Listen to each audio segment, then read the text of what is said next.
So in dynamic storage allocation, what happens is when a process is required to load it to the main memory, so there should be criteria to load the available process right into the main memory for execution.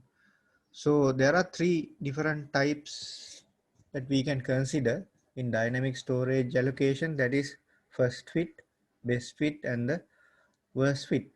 So in first fit, what happens is the process will be fit into the or put into the first memory hole that is big enough, right? And then you should have enough space, and the first memory hole that is big enough to fit will be considered, and that process will be kept in that memory hole. And best fit means out of all the available memory holes, it will select the smallest but big enough memory space and put that particular process into that uh, memory space. The worst fit is you allocate the largest memory hole available in the entire memory space. So those are the three different criteria we have for dynamic storage allocation. So we will see this with some examples. First fit, for an example, when we consider a situation like this, we have the operating system and a process with 200 memory space, and in the gray color you will see the uh, memory holes. So there's a memory hole with 50 addresses, and there's another memory hole with 200 address space. So like that, you can see in a given situation there can be a situation like this, right? So suppose that there's a new process called P9, right? P9 comes to the memory hole, right? So we need to fix this into a memory hole, right? So now we have to check which memory hole will have the continuous memory space, right? So according to the first fit, first it will check on the first memory hole, that is from 250 to 300, right? So the address space required is 75, so it cannot be fit into that. But from 350 to 550 there's enough memory space. So in first fit, the new process can be fit into 350 to 550 memory block.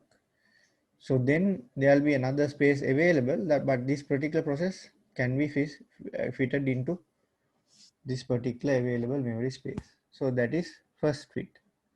So when we consider the best fit criteria, again we have to check the smallest but big enough, right? So the smallest is 250 to 300, but that we can't, right? Because the required memory space is much larger.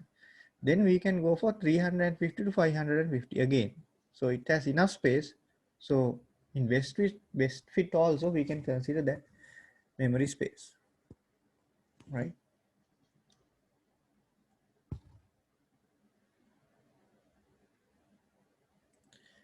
So in worst fit, we select the largest memory space that is big enough. So the largest is having 300. So we can easily accommodate the new process with the largest available memory space. So those are the dynamic storage allocation criteria: first fit, worst fit and the best fit. So as you can see, first fit and best fit is better than the worst fit, right? Because of the speed and storage utilization. So worst fit may create a lot of storage utilization problems, because it selects the largest space and try to fill it first.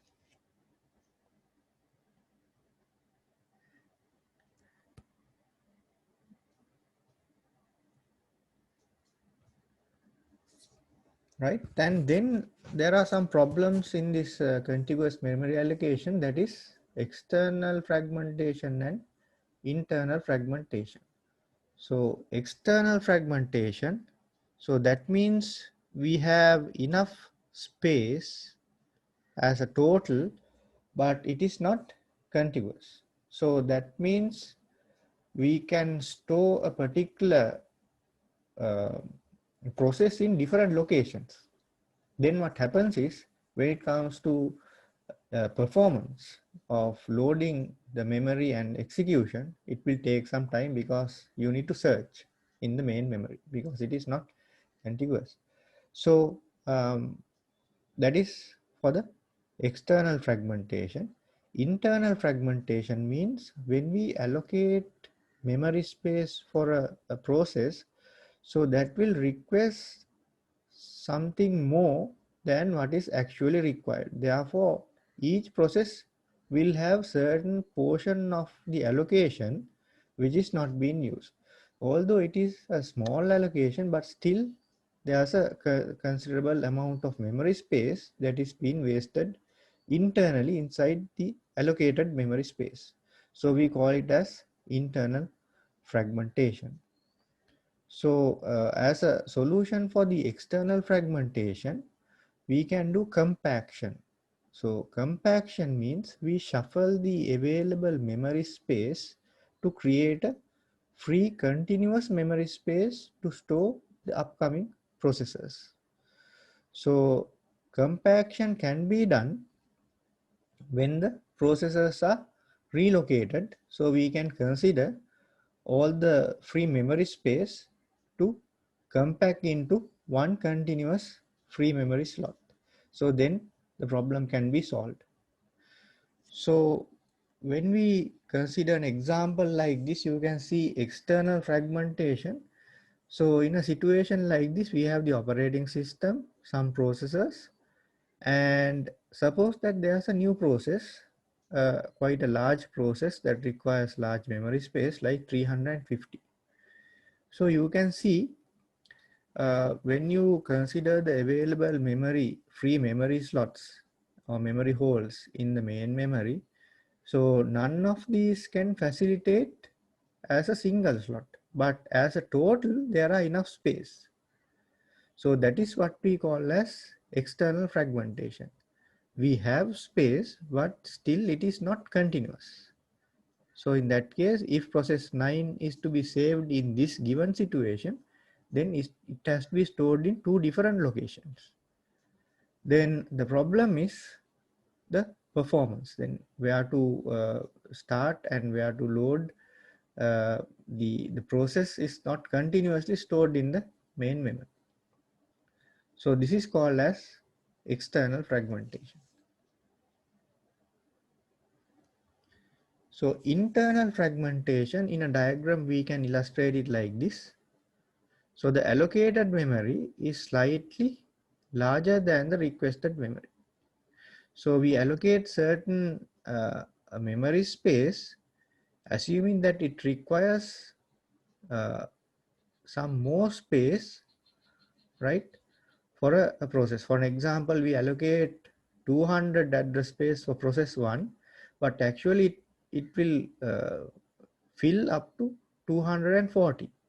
So 10 addresses are freely available in P1. So for an example, right?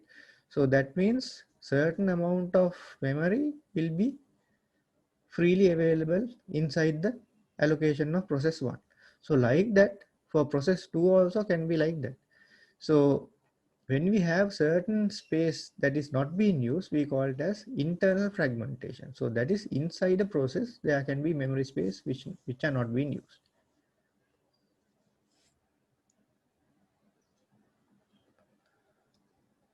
So as a solution for internal fragmentation, a concept called paging is introduced. So paging will create address space in the logical address space, and that will be mapped for each address in the physical memory. So then we can easily map the available logical memory space, we call it as pages, with the counterpart in the physical memory, we call it as frames. So if the allocated memory in the logical address space is, let's assume that it is 512 bytes, so it would be the same physical memory allocated for frames. That means that would be also 250 bytes. So same logical and the physical memory space we will consider in size for each frame. It would be the same size, so then it is easier for tracking as well as keep the actual physical memory space available for the calculation. So to run a particular program, we might require many number of pages. So that means when the pages are referred, then the MMU, the memory management unit, will check whether there are corresponding frames are available on the main memory. So two possibilities, one is available, the other one is that frame may not be available. So if the frame is not available, then there should be a mechanism to bring that frame into the main memory and then start the execution. And also when the frame is not available, there should be a way to track whether the page is already available in the physical memory. So to indicate this, there's a bit we call it as valid invalid bit will be used in logical memory space to indicate whether that corresponding frame is already in the memory or not. So we will discuss in detail about paging later on in this chapter. So for the moment, remember, so this is being used to minimize the internal fragmentation.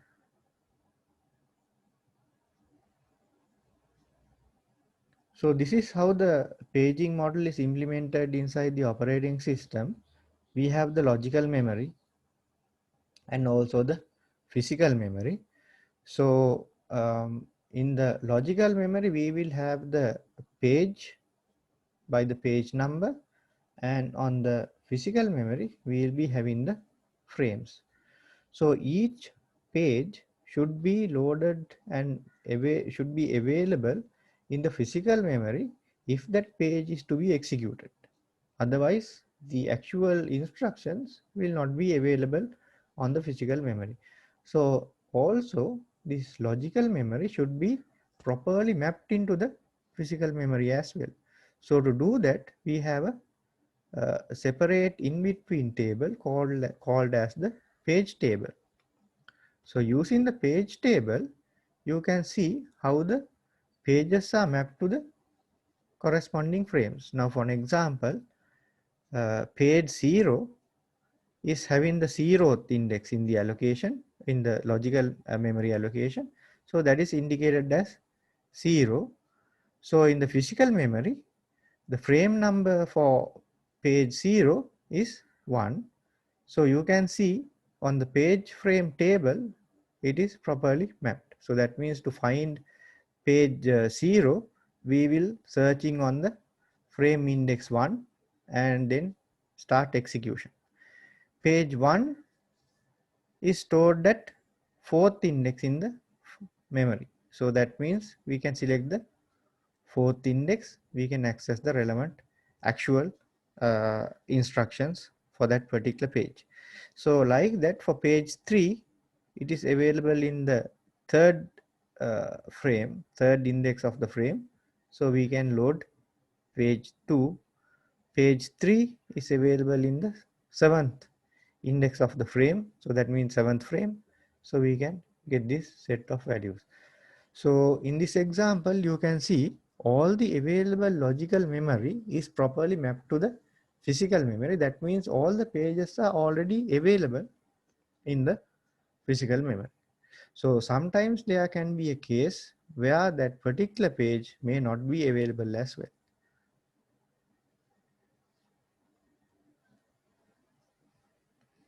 So in a given page frame snapshot, that means there are number of frames available as well as number of pages in the logical memory.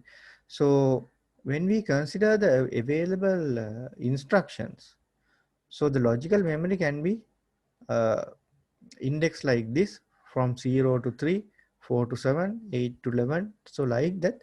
So those are the available pages. So each page will be mapped into the physical memory frame index. So for an example, 0th page will have from A to D. So those details will be mapped to the frame for the 5th index of the frame. That means from 20 to 23. So starting from 20, the information will be saved in the physical memory. So as you can see that it's available in the physical memory.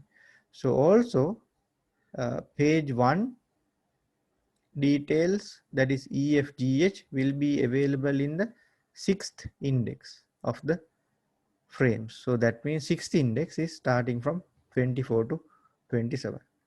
So when you index this logical and the physical memory properly, then we can easily identify which um, instructions are already available and which instructions are already not available in the physical memory. So both examples that we have considered here is having all the available logical memory information mapped correctly as well as it is available in the physical memory.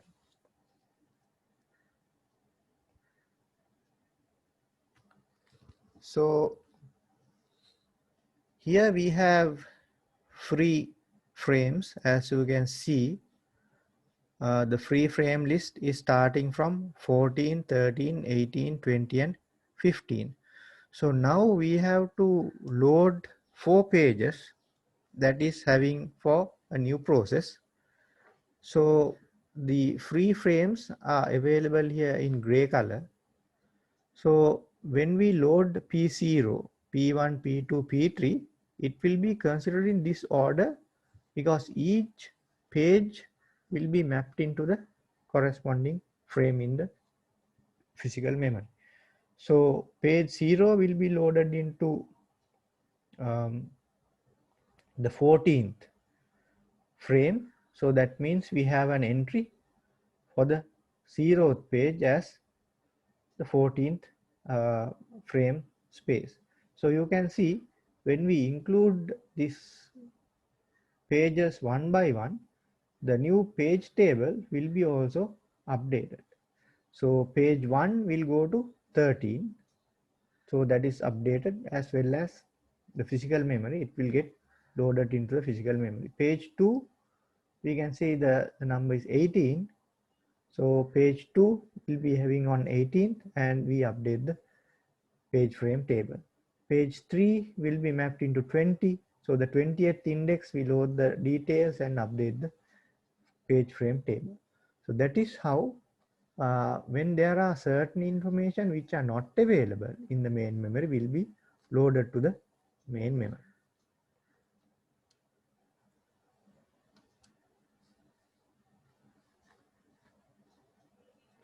So certain processors will share certain amount of information. For an example, in inter-process communication, we have seen there are certain data that can be shared, certain variables can be shared.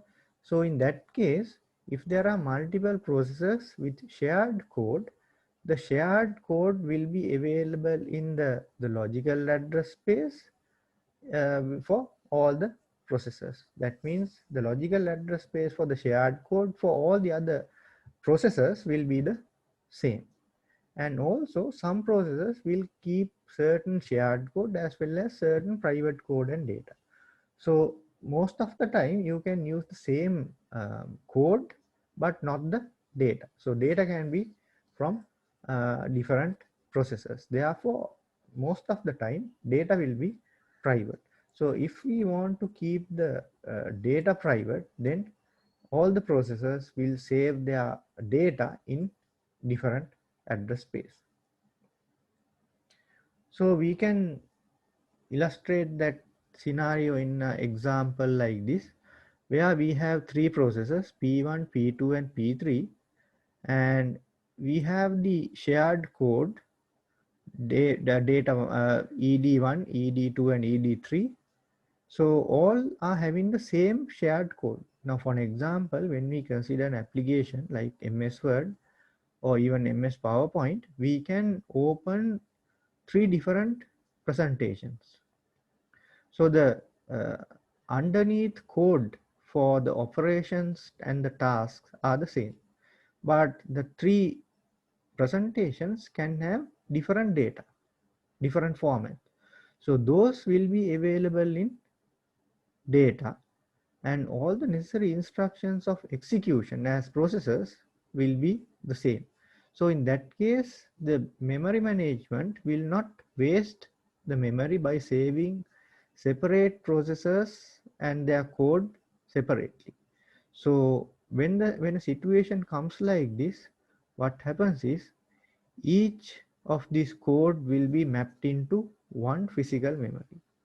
So then each process can access the shared code, and also it has certain amount of private data which will be stored separately for each process. So you can see ED1, ED2 and ED3, right, will have the same pages, sorry, same frames in the physical memory, so as well as for P2 as well as for P3. So all three processors will have the same shared instructions or same shared code. So then they can share them to do various other executions for using the process 1 data as well as process 2 and 3 data. So data will be stored separately. If there are any change for the data, that will be handled separately, but the shared code will be saved in a single physical location where all the three processors can share them.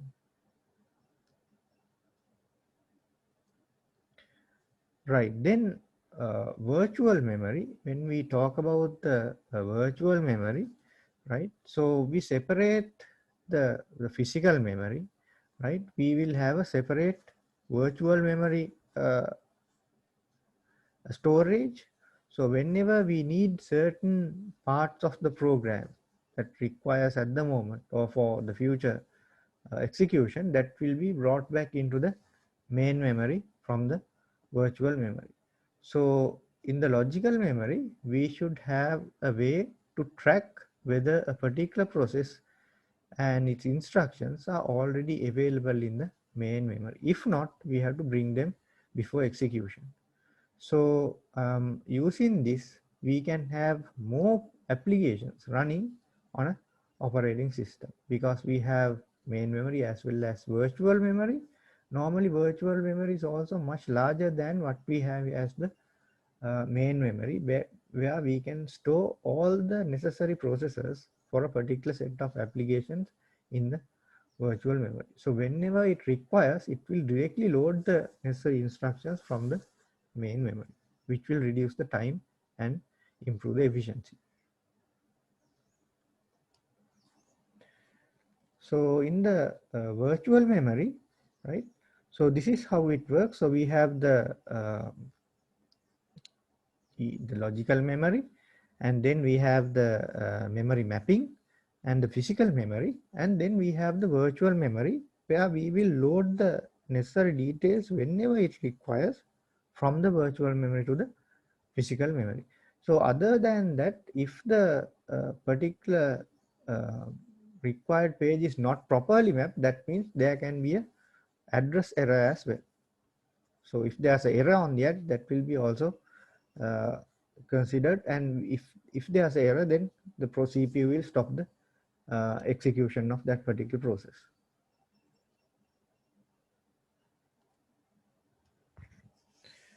So the operating systems does not want to bring all the needed all the processors for application to the main memory. So it will bring only when a process or a set of instruction is needed. So why this is being implemented, then we can reduce the amount of input output operations, because only the needed instructions will be available on the main memory. And also when we consider the memory requirement, so that can be also fulfilled where we can run many applications at the same time, and simultaneously we can bring what is necessary to the main memory quickly as possible. So it will give fast response because all the applications and the necessary essential process and set of instructions are already in the memory, and we can support more users as well as more applications. So one thing we need to consider is how to track the availability of instructions in the main memory. So we have a valid invalid bit in the page frame table to indicate that each page is properly mapped and it is already available, or it is properly mapped but still it is not available in the main memory. So the possibilities are those two available situations. So that means a particular process or the set of instructions are already available, or else if it is not available, that means it can be invalid reference, or else it is not in the memory. If it is an invalid reference, that means it is outside the base and limit, that means it is not correct. So in unwanted the request can be removed from that. So then we have a particular mechanism called the lazy swapper. So that means a page will be never bought into the memory unless it is necessary to execution.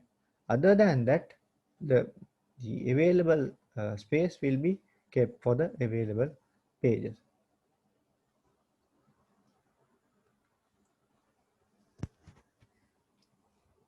So this is how it happens in memory management.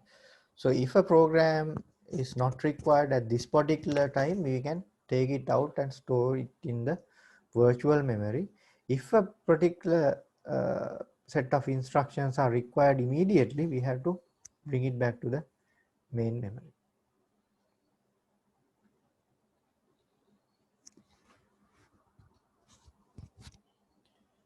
So valid invalid bit in this situation is very important to identify whether a page is already available or not in the memory. So if it indicates as V, that means the page is already available in a physical memory frame. If it is I, that means there are two possibilities. If the address is wrong, that means the given information is wrong, so the process may not be able to proceed any further, or else that process is not in the memory but it is in the virtual memory. So we have to find a way to bring the set of instructions which are not available in the main memory at that particular time. So if a particular uh, page is having I, that means invalid bit, then that will create a page fault. So what do you mean by a page fault? Page fault means the current frame is not available for that particular corresponding page in the virtual memory. So that is how we define a page fault. So when a page fault happens, then we have to check the two possibilities, that is whether a particular address is valid or not. If it is invalid, if there can be a error, or that is not in the memory. If it is not in the memory, we will bring the page back to the memory, then start the execution.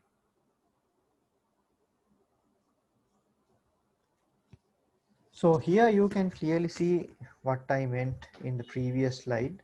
So we have A, B, C, D, E, F, G in the logical memory, but not all the logical memory is correctly mapped to the physical memory.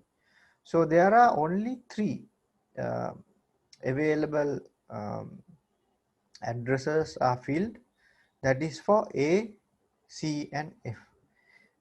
Zeroth frame will have the, sorry, zeroth page will have the fourth frame, right?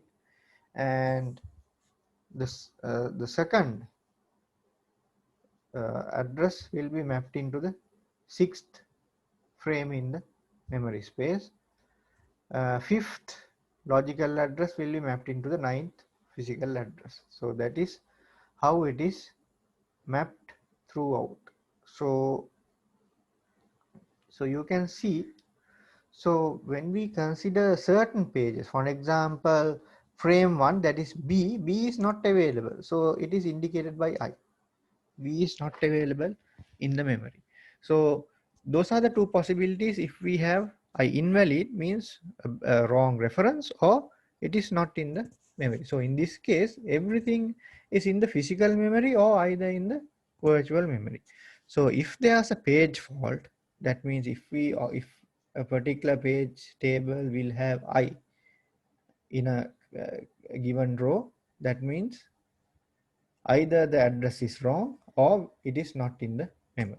So if it is not in the memory, then we should have mechanism to bring it back to the main memory.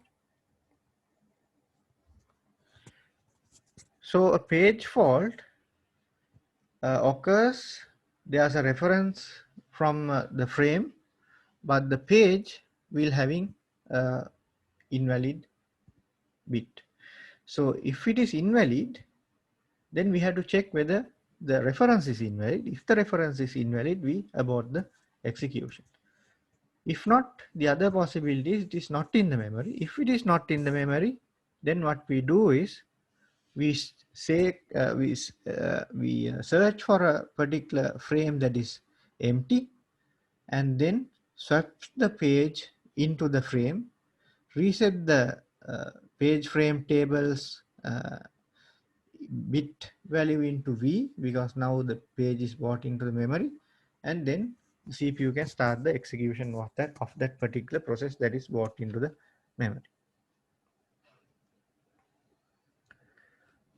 So this is how a page fault is handled. So suppose that there's a page requested for execution.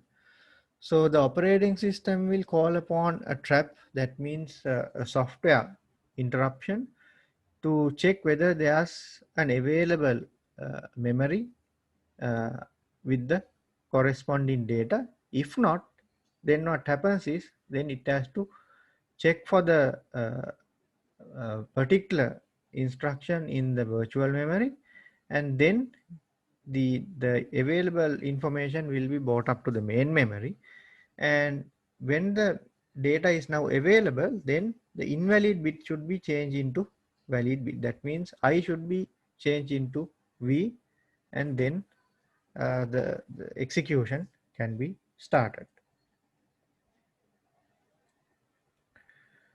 So there's a situation, that means if the uh, memory is full. So what happens if the memory is full? Then we have to replace a page that is being currently loaded in the main memory. So this happens more often. So when we consider the available data and start execution, so most probably all the memory space will be loaded when we run multiple applications. So then when a new frame should be loaded into the main memory, then the available uh, frames should be checked, and then we should have a proper mechanism to replace what is available with the new page. So we call it as a page replacement. So in page replacement, basically what we do is remove one particular page that is less important and bring the most important page into the main memory. So in this case, we had to swap out a particular frame and swap in the important frame to be processed. So there are a number of algorithms that we will discuss in this chapter. So out of the available algorithms, we have to select with the minimum page faults as the best performing algorithm. So we will see that set of algorithms next week, because now I wanted to give you a small assignment that is based on chapter 7 deadlocks.